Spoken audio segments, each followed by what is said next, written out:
हरे कृष्णा, राधे राधे। हम सभी साधक पूज्य श्री आद्य जगत गुरु शंकराचार्य जी का जीवन चरित्र श्रवण कर रहे हैं। बिना यस्य ध्यानम वृजति पशुताम सुकर मुखाम। आचार्य ईश्वर के ही रूप होते हैं, ईश्वर का ही कुछ अंश लेकर ये प्रकट होते हैं। इसलिए युग की जैसी आवश्यकता होती है ये वही करते हैं।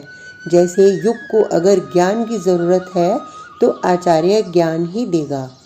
आचार्य शंकर के समय काल में सनातन धर्म की सच में दुर्गति ही हो रही थी, क्योंकि बौद्ध धर्म जनमानस में फैल रहा था और ये बौद्ध भिक्षु सनातन धर्म को चोट पहुंचा रहे थे। मूर्ति पूजा का खंडन हो रहा था, ईश्वर को नकारा जा रहा था, मठ मंदिर सब तोड़े जा रहे थे।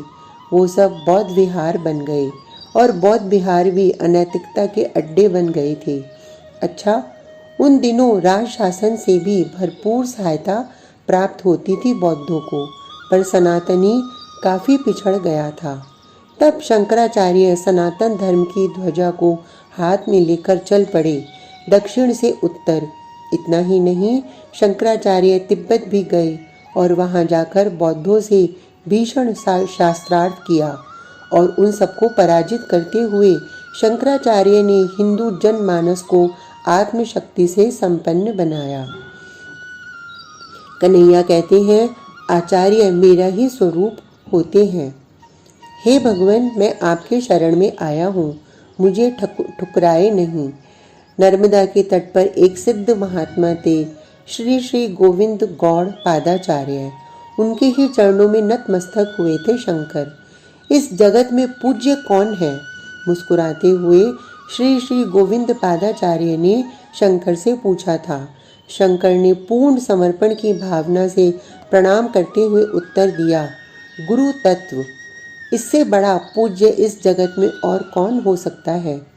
श्री श्री गोविंद उठे और शंकर को संन्यास की दीक्षा दे दी। कुछ समय ही रहे अपने गुरु के सानिध्य में शंकर। उसके बाद तो गुरु की आज्ञा मिलते ही वे काशी चले आए और काशी में इन्होंने ब्रह्मसूत्र, वेद वेदांत इन सब पर भाष्य लिखना शुरू कर दिया। संपूर्ण काशी ही इनके विद्वत्ता की कायल हो गई थी। पर मात्र विद्वत्ता ही काफ़ी नहीं है। केवल कहो, केवल लिखो, इसकी कीमत कहाँ है हमारे यहाँ? कीमत उसकी है जिसने अनुभव किया है, जिसने कई बातों को जिया है। भगवान विश्वनाथ ने आज परीक्षा लेने की सोची शंकराचार्य की।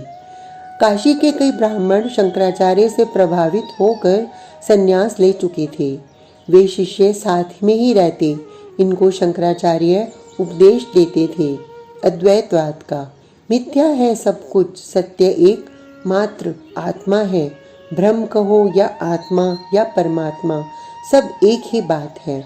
नाम रूप के प्रपंचों में मत पड़ो, ये सब झूठ है, माया है। गंगा स्नान करके लौट रहे थे शंकराचार्य। साथ में कई सन्यासी शिष्य थे, उन सबको उपदेश करते हुए चल रहे थे कि तभी हट जा सामने से। शंकराचार्य ने सामने खड़े एक चांडाल से कहा। वो हंसा पर हटा नहीं। तू हटता क्यों नहीं है? मैं गंगा स्नान करके आया हूँ और सन्यासी हूँ, हट तू। शंकराचार्य ने फिर कहा। हंसते हुए चंडाल बोला, बातें तो अद्वैत की करते हो और जीते द्वैत में हो। शंकराचार्य उसकी बातें सुनकर चकित थे। किसको हटने के लिए कह रहे हो? चांडाल को? पर चांडाल तो मिथ्या है। ये ब्राह्मण, ये शूद्र, ये सब मिथ्या है। नहीं, क्या एकमात्र सत्य आत्मा ही नहीं है? फिर क्या आचार्य, तुम्हारी और हमारी आत्मा में कोई भेद है?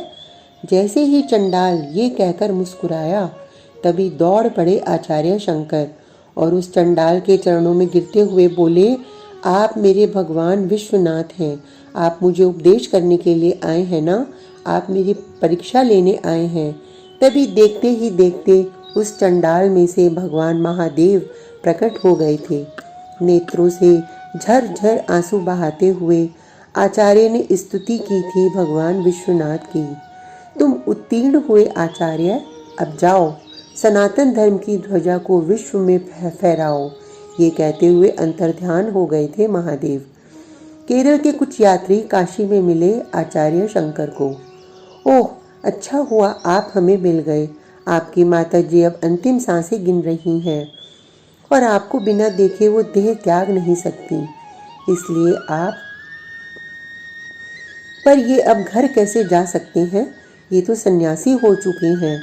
सन्यासी को गृह त्याग के बाद गृह में जाने का अधिकार नहीं होता, काशी के विद्वानों ने कहा। पर आचार्य के लिए माँ प्रथम देव थी और प्रथम देव को ही नकार देना ये आचार्य को अच्छा नहीं लगता। वो काशी से ही चल पड़े केरला, अपने गांव, अपनी प्रथम देवता माँ के दर्शन के लिए। शंकर आया, शंकर आया, पूरे गांव में हल्ला हो गया था। पर शंकर ने तो संन्यास ले लिया है, एक तथाकथित विद्वान ने कहा। अरे छोड़ो, ऐसे सन्यासी बहुत देखे हैं हमने। बताओ कहाँ नियम है? सन्यासी एक बार घर छोड़ देता है तो वह लौटकर घर नहीं आता। पर माँ के लिए घर आना क्या गलत है? हाँ गलत है, ये शास्त्र विरुद्ध है। चारों ओर से आलोचना शुरू हो गई थी शंकर की। पर शंकर को क्या मतलब, लोग कुछ भी कहें, उनके लिए तो माँ प्रथम थी। माँ, माँ, मैं शंकर आपके चरणों में प्रणाम करता हूँ। शंकर, ओह, बस तुझे देखने की इच्छा थी पुत्र, अंतिम इच्छा। तूने आज इस बूढ़ी माँ की ये अंतिम इच्छा भी पूरी कर दी। शंकर रो पड़े थे माँ से लिपटकर। पुत्र बता ना, तू तो दुनिया को उपदेश करता है, क्या इस बूढ़ी माँ को कुछ नहीं कहेगा? मेरा उद्धार कैसे होगा पुत्र? माँ ने हृदय से पूछा था शंकर से। माँ, सब मिथ्या है, एकमात्र ब्रह्म ही सत्य है। ये शरीर मिथ्या है, ये जन्म मृत्यु मिथ्या है। सत्य यह है कि आत्मा का न जन्म होता है न मृत्यु। बस हो गया ये सब। पुत्र, तेरी बूढ़ी माँ ये सब नहीं समझती। ये गूढ़ बातें तू अपने विद्वान शिष्यों को बताना। शंकर, मेरे लिए सरल उपाय बता जिससे मैं इस आवागमन से मुक्त हो जाऊं। माँ ने आचार्य शंकर से जब ये बात कही तब आचार्य गंभीर हो गए, आंखें बंद करके बैठ गए।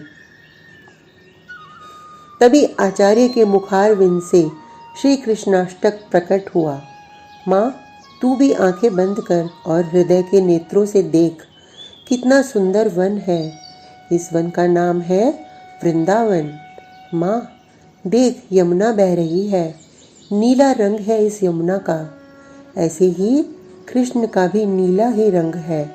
कदम के नीचे बैठकर बांसुरी बजा रहा है वो। माँ देख, वो मुस्कुरा रहा है। इसी नटखट त्रिभुवन सुंदर कृष्ण को प्राप्त करना ही मानव जीवन की धन्यता है। माँ, इसके चरण कितने कोमल हैं, इनके चरणों का ध्यान कर माँ। कृष्ण कृष्ण कृष्ण कृष्ण। 4 बार माँ के मुंह से ये शब्द निकले और माँ ने अपने देह को त्याग दिया।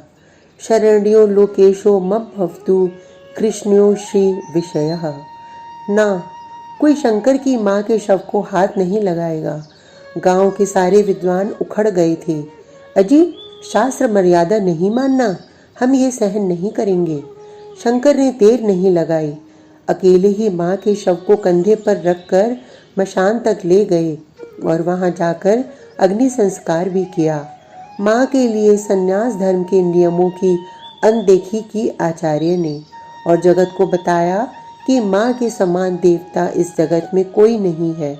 तभी तो आचार्य शंकर ने अपनी प्रश्नोत्तर मालिका में लिखा है, प्रत्यक्ष देवता का। इसका उत्तर दिया माता। अब आगे के लिए चल पड़े थे आचार्य शंकर, दिग्विजयी शंकर।